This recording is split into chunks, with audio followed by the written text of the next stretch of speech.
बच्चों, आज हम प्रकाश संश्लेषण की क्रिया के बारे में जानेंगे। तभी अचानक राधिका का बच्चा धीरे धीरे रोने लगा।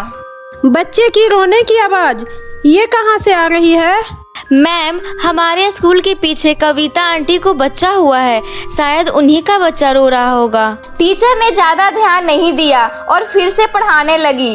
राधिका चुपके से अपने बैग से बच्चे को निकाली और दूध पिलाने लगी। तब जाकर बच्चा शांत हुआ। ये सब राधिका का रोज का काम हो गया था। जब तक वो घर में रहती तो बार बार बगीचे में अपने बच्चे से मिलने जाती और स्कूल जाती तो उसे पीछे वाले बेंच पर बैठकर उसके साथ खेलती रहती और दूध पिलाती रहती। एक रोज जब वो क्लास में जब बच्ची को दूध पिला रही थी तो तभी अचानक बच्ची रोने लगी। अब कहानी एक बार फिर से प्रेजेंट टाइम में वापस आ गई। तो राधिका, दिखा दो ना अपना टिफिन। पिकनिक वाले दिन ये सबको खाना खिलाई थी मैम। इसका टिफिन चेक कीजिए, मस्त खाना होगा इसमें। टीचर ने जबरदस्ती उसका बैग छीन लिया। जैसे ही टीचर ने बैग खोला, उसमें नवजात बच्ची थी, जोर जोर से रोने लगी। देखकर पूरी क्लास हैरान रह गई। ये सब देखकर टीचर की आंखें फटी की फटी रह गई। तो अब समझ में आया कि बच्चे की रोने की आवाज कहाँ से आई थी। मैं तुम्हारे पेरेंट्स को बुलाती हूँ। थोड़ी देर के बाद टीचर ने राधिका के पेरेंट्स और उसके भैया भाभी को बुला लिया। बच्ची को देखकर राधिका का परिवार हैरान रह गए। मुझे कभी कभी शक तो होता था। अचानक रात में बच्चे की रोने की आवाज आने लगती थी तो राधिका का चेहरे का हाव भाव बदल जाते थे। अब जल्दी बता राधिका, अब जल्दी बता दे राधिका, किसका पाप है यह? राधिका ने रोते रोते सारी कहानी बताई। अरे राधिका, जब कहानी बनानी ही थी तो ऐसी कहानी बनाती जो हम सब मान सकते थे। इस कहानी पर कौन ही भरोसा करेगा? मैं अपनी माँ की कसम खाकर बोलती हूँ, मैंने जो भी बताया वो बिल्कुल सच बताया। चाहे कुछ भी हो जाए, राधिका मेरी झूठी कसम नहीं खा सकती। मुझे लगता है हम लोगों को उस पेड़ के नीचे जाकर देखना चाहिए, शायद वहाँ कोई सुराग मिल जाए। सब लोग उस पेड़ के पास पहुँच गए तो पेड़ अचानक बोल पड़ा। पिछले जन्म में इस लड़की ने गौरैया के अंडे पर निशाना लगाया था, जिससे उसके बच्चे खत्म हो गए थे। तभी उस गौरैया ने इसे श्राप दे दिया। मैं तुझे श्राप देती हूँ कि अगले जन्म में तू फिर से यहाँ आएगी और इसी पेड़ के फल खाकर एक बच्ची को जन्म देगी, जिस वजह से तेरे घर वाले तुझे धक्के मार के भगा देंगे। तू भी मेरी तरह पूरी जिंदगी तड़पेगी। इसका मतलब राधिका सच कह रही थी। हे पेड़ देवता, अगर आज आप सच ना बोलते तो मेरी बेटी पूरी जिंदगी धक्के खाते रहती। उस दिन के बाद से राधिका और उसकी भाभी और उसकी माँ तीनों मिलकर उस बच्ची को पालने लगे। तो मेरे प्यारे दोस्तों, कैसी लगी है मेरी पार्ट 2 की कहानी, गर्भवती स्टूडेंट की कहानी? कमेंट में जरूर बताइएगा। एक बार कृष्णापुरी गांव में दिव्या अपने माता पिता के साथ हंसी खुशी रहा करती थी। वो 6 साल की होने वाली थी। दिव्या के माता पिता दिव्या से बहुत ज्यादा प्यार करते थे। दिव्या अपना जन्मदिन शहर के बड़े रेस्टोरेंट में सेलिब्रेट करना चाहती थी, इसलिए उसके माता पिता उसे शहर लेकर जाते हैं और शहर के एक अच्छे और महंगे रेस्टोरेंट में अपनी बेटी दिव्या का जन्मदिन सेलिब्रेट करते हैं। पापा, आपके सभी दोस्त कितने अच्छे थे, उन्होंने मुझे कितने सारे गिफ्ट दिए। मैं तो अब हर साल अपना जन्मदिन शहर में ही सेलिब्रेट किया करूंगी। इस तरह पूरा परिवार बहुत ज्यादा खुश था और कार में बैठकर बात करते करते अपने गांव की तरफ आ रहे थे। दिव्या के पिता राकेश गाड़ी चलाते चलाते थक जाते हैं और उन्हें नींद भी आने लगती है, जिसके कारण उसका गाड़ी का एक्सीडेंट हो जाता है और सभी लोग बुरी तरह से घायल हो जाते हैं, जहां पर आसपास के लोग पूरे परिवार को अस्पताल पहुंचा देते हैं और डॉक्टर सभी परिवार का ट्रीटमेंट करते हैं। जहां दिव्या को जब होश आती है तो अपने हाथ में पट्टी बंधी हुई देखकर पागलों की तरह अपने माता पिता को ढूंढ रही थी। कुछ देर के बाद दिव्या को उसके पिता दिखाई देते हैं, जो बहुत ही ज्यादा फूट फूट कर रो रहे थे। पापा, पापा, आप रो क्यों रहे हो? क्या हुआ? पापा, मम्मी कहाँ है? वो कहीं नजर नहीं आ रही। मेरे प्यारे बच्चे, तुम्हारी माँ अब इस दुनिया में नहीं है, वो हम दोनों को छोड़कर जा चुकी है। ये सुनकर दिव्या के पैरों तले जमीन खिसक जाती है और वो भी बहुत ही ज्यादा फूट फूट कर रोने लगती है। पापा, ये आप क्या कह रहे हैं? नहीं, ऐसा नहीं हो सकता। कह दो पापा कि ये सब झूठ है। मेरी माँ मुझे छोड़कर नहीं जा सकती। आप मुझसे झूठ बोल रहे हो ना? पापा, मम्मी मुझे हमेशा परेशान करने के लिए कहीं छुप जाती है। कहीं ढूंढो ना पापा, वो मिल जाएंगी। पापा, वो मुझे छोड़कर नहीं जा सकती। पापा, मैं मम्मी के बिना नहीं जी सकती। पापा। दिव्या का रो रो कर बुरा हाल हो जाता है। राकेश अपनी बेटी को चुप कराता है, उसे गोद में लेकर उसे समझाने की कोशिश करता है। कुछ देर बाद वो अपनी पत्नी का दाह संस्कार कर देता है। दिव्या की मां की मृत्यु के बाद दिव्या बहुत ही ज्यादा उदास हो जाती है। एक दिन दिव्या की बुआ दिव्या के घर पर आती है और दिव्या को रोते देखकर वो अपने भाई से कहती है, भैया, मैं तो कहती हूँ आप दूसरी शादी कर लीजिए। दिव्या को माँ मिल जाएगी और आप अपना काम भी अच्छे तरीके से कर सकते हो। देखो तो बच्ची का क्या हाल हो गया है, उसे माँ की जरूरत है। राकेश को अपनी बहन की बात ठीक लगती है और अब वो दिव्या के लिए दूसरी शादी करने के लिए तैयार हो जाता है। ऐसे ही कुछ समय बीत जाता है। राकेश एक औरत से दूसरी शादी करता है। उसकी पहले से एक बेटी जो कि 14 साल की थी वो होती है। राकेश अपनी पत्नी और सौतेली बेटी के साथ अपने घर आ जाता है। कितनी प्यारी है मेरी छोटी बहन, बिल्कुल डॉल की तरह। मम्मी देखो तो कितनी प्यारी है दिव्या। डॉली, तुमने बिल्कुल ठीक कहा, बिल्कुल डॉल की तरह ही लग रही है मेरी छोटी बेटी। आओ दिव्या, मेरी प्यारी बच्ची, मेरे पास आओ, अपनी नई माँ से मिलो। देखो मेरी प्यारी बच्ची कितनी ज्यादा उदास है। मेरी प्यारी बच्ची, अब तुम्हें उदास रहने की कोई जरूरत नहीं है। अब तुम्हारी माँ आ गई है। मैं तुम्हें अपने हाथों से गर्मा गर्म स्वादिष्ट स्वादिष्ट खाना खिलाऊंगी और लोरियां भी सुनाऊंगी। स्कूल भी तैयार करके भेजूंगी। क्या हुआ अगर मैं तुम्हें जन्म नहीं दी तो? मैं तुम्हें बिल्कुल डॉली की तरह प्यार करूंगी, मेरी प्यारी बच्ची। शोभा और उसकी बेटी डोली दोनों दिव्या को बहुत प्यार करती है। दिव्या को लगता है मुझे एक माँ छोड़कर चली गई तो मेरी जिंदगी में फिर से दूसरी माँ मिल गई जो हमें बहुत ही ज्यादा प्यार करेगी और खुश रखेगी।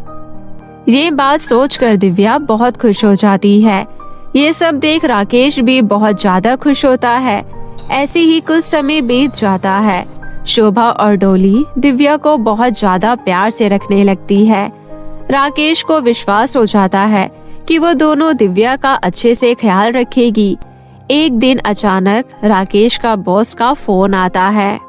राकेश जी, आपको 2 साल के लिए दुबई जाना पड़ेगा क्योंकि अब हमारा काम 2 साल तक वहीं चलेगा, तो आपको वहीं रहकर काम को देखभाल करना होगा। फोन सुनकर राकेश सोच में पड़ जाता है।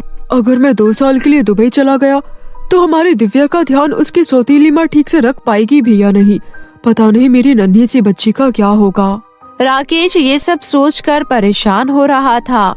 तभी वहाँ पर शोभा आ जाती है और राकेश को बोलती है, राकेश जी, आप क्यों चिंता कर रहे हैं? आपको दुबई जाना जरूरी है तो आप जाइए। मैं दिव्या का ख्याल अच्छी तरह से रखूंगी, उसे अपनी माँ की तरह प्यार दूंगी और उसकी हर खुशी का ध्यान रखूंगी। आप बेफिक्र होकर जाइए, बस 2 साल की ही तो बात है। शोभा की बात सुनकर राकेश के मन में विश्वास का एक किरण दिखाई देता है। उसे लगता है कि वो उसकी बेटी दिव्या को किसी तरह की कोई दिक्कत नहीं देगी और उसे अपनी माँ का प्यार देगी। ये सोचकर राकेश अपनी बेटी दिव्या से मिलकर दुबई चला जाता है।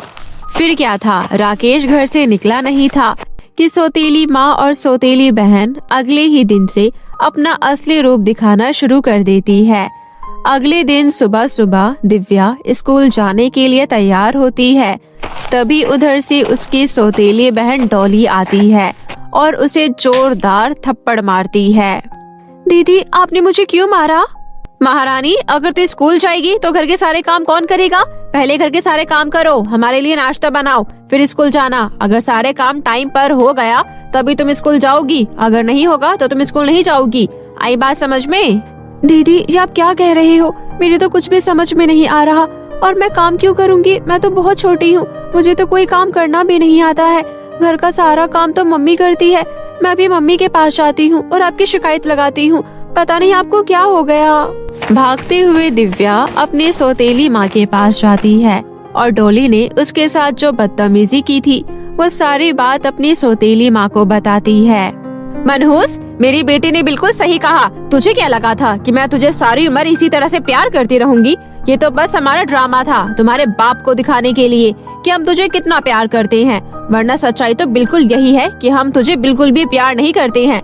मैं तो तुझे अपने पैरों की जूती बना के रखूंगी। अगर तूने हमारी बात नहीं मानी, हमारे काम नहीं किए, तो अंजाम बहुत बुरा होगा। चल चुपचाप जा और हम दोनों माँ बेटी के लिए नाश्ता बना। अपनी सौतेली माँ और सौतेली बहन का ये रूप देखकर दिव्या के पैरों तले जमीन खिसक जाती है। उसे नहीं पता था कि उसकी सौतेली माँ और उसकी बहन इतनी ज्यादा खतरनाक होगी।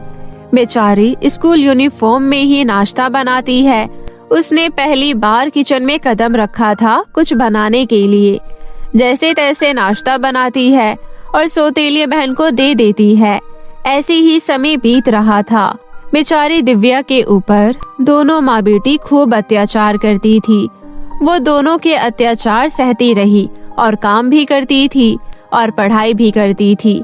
जब उसके पिता घर आए तो फिर से दोनों माँ बेटी उसके सामने बहुत प्यार दिखाते और बेचारी दिव्या अपने पिता को सच भी नहीं बता पाती। इस तरह से दिव्या अब 10वीं क्लास में आ जाती है और दूसरी तरफ उसकी सौतेली बहन डॉली पढ़ाई पूरी करके टीचर बन जाती है। अरे वाह, मेरी शहजादी बेटी टीचर बन गई। तुमने तो मेरा नाम ही रोशन कर दिया। आज शाम को मैं बहुत बड़ा पार्टी दूंगी। कल मेरी बेटी का स्कूल में पहला दिन है। मेरी बेटी का सपना पूरा हो गया। अगले दिन दिव्या सारा काम करने के बाद जल्दी जल्दी स्कूल जाने के लिए तैयार हो रही थी। तभी उधर से डॉली आती है और उससे कहती है, मनहूस, मुझे भी स्कूल जाना है। आज मेरे स्कूल में पहला दिन है और मुझे आज ये साड़ी पहनकर जाना है। तुमने अभी तक मेरी इस साड़ी में प्रेस नहीं किया ना? चल अभी कर। मैंने तुझे रात में ही कहा था, पर तूने अभी तक मेरी इस साड़ी में प्रेस नहीं किया। चलो, जब तक मैं नाश्ता कर रही हूँ तब तक तुम मेरे इस कपड़े में प्रेस कर दो। बेचारी दिव्या को भी स्कूल जाने के लिए देरी हो गई थी। फिर भी उसने जल्दी जल्दी डॉली के कपड़े में प्रेस करने लगती है, लेकिन जल्दी जल्दी में डॉली के कपड़े जल जाते हैं। डॉली गुस्से से तिलमिला जाती है और दिव्या के हाथ में गरम गरम प्रेस सटा देती है और उसी हाथ को मोड़ देती है। दर्द से कराहते हुए दिव्या, आह दीदी, आपने क्या किया? मेरा हाथ छोड़ो, बहुत दर्द हो रहा है। आपने मेरा हाथ क्यों जलाया? मुझे बहुत जलन हो रहा है। मुझसे धोखे में आपसे ये साड़ी जल गई। मैंने जानबूझकर नहीं जलाई है। आपके पास तो इतने सारे कपड़े हैं, दूसरे कपड़े पहन लो। मुझे छोड़ दो, अगले महीने मेरे एग्जाम आने वाले हैं।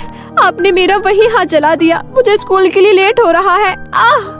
मनहूस, तुझे पता था ना ये मेरी साड़ी फेवरेट है। तू मेरे एक भी काम अच्छे तरीके से नहीं करती है। तूने मेरी साड़ी जानबूझकर जलाई है। अगली बार से अगर तूने मेरे काम अच्छी तरह से नहीं किए तो इस बार हाथ जलाया है, अगली बार तेरा हाथ काट दूंगी, समझी? डॉली दिव्या का हाथ छोड़ देती है और दूसरी साड़ी पहनकर स्कूल चली जाती है।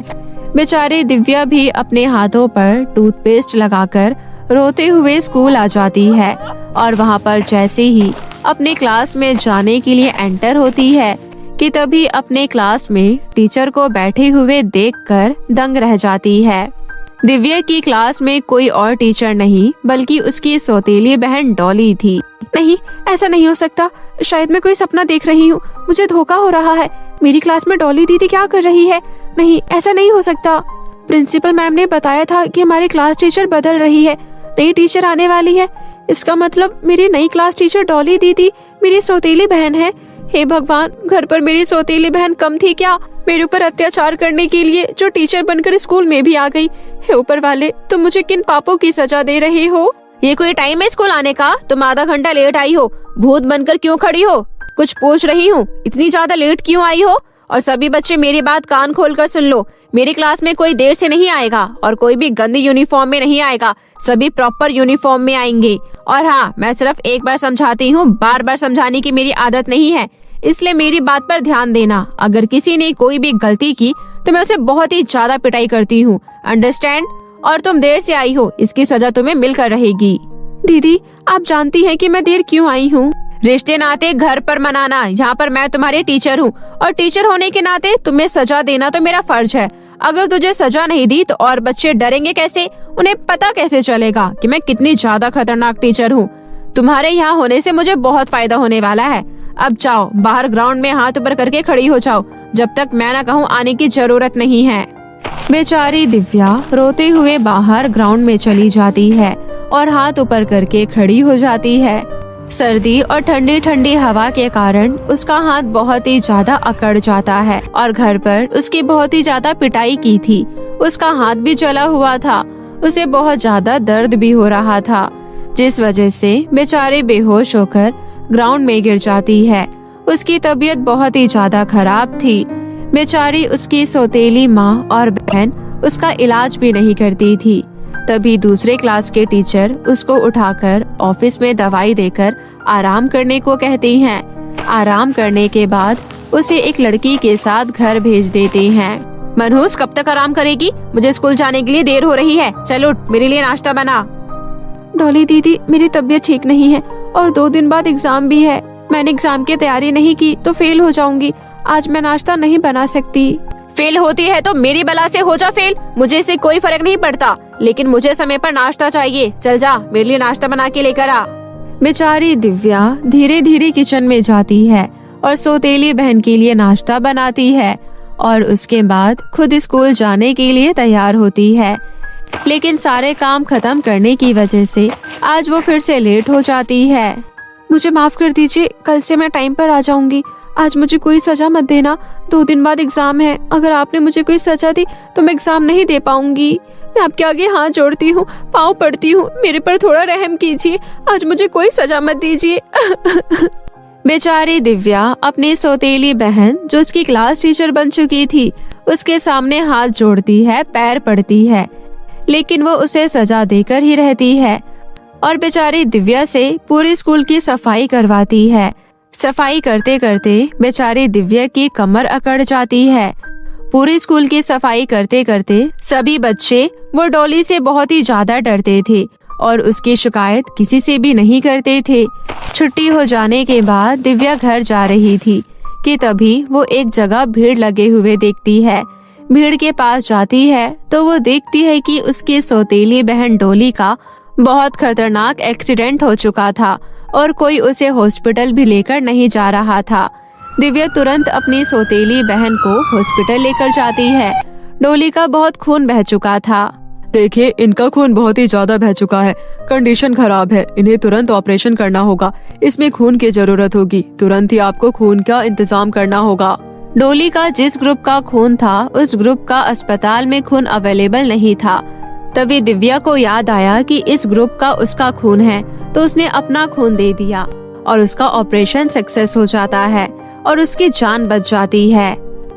आपकी छोटी बेटी की वजह से आपकी बड़ी बेटी की आज जान बची है। आपकी छोटी बेटी बहुत बहादुर है। वो कितनी ज्यादा कमजोर थी, बिल्कुल भी खून देने की कंडीशन में नहीं थी। हमने तो उसे मना भी किया था, लेकिन उसने कहा कि वो अपनी बड़ी बहन को मरते हुए नहीं देख सकती और उसने अपनी बड़ी बहन को खून दिया। आपकी छोटी बेटी बहुत अच्छी है। आज आपकी छोटी बेटी की वजह से ही आपकी बड़ी बेटी जिंदा है। डॉक्टर की बात सुनने के बाद शोभा और डॉली को अपनी की पर बहुत ही ज्यादा पछतावा होता है और डॉली दिव्या से माफी मांगती है। दिव्या, तुम कितनी ज्यादा अच्छी हो। मैंने तुम्हारे ऊपर कितना अत्याचार किया, घर पर भी, स्कूल में भी, फिर भी तुमने मेरी जान बचाई और अपनी जान की परवाह भी नहीं की। सच में तुम बहुत अच्छी हो दिव्या। मेरी प्यारी छोटी बहन, मुझे माफ कर दो, मुझे माफ कर दो बहन। दिव्या अपनी सौतेली बहन और सौतेली माँ को माफ कर देती है और अब उसे सच में माँ और बहन का प्यार मिल रहा था और उसकी सौतेली बहन अभी स्कूल में अच्छे से अपनी सौतेली बहन को पढ़ा रही थी और सभी बच्चों को भी। इस तरह से काव्या के जिंदगी में दोबारा खुशी आ जाती है और खुशी खुशी अपना पढ़ाई पूरा करने लगती है।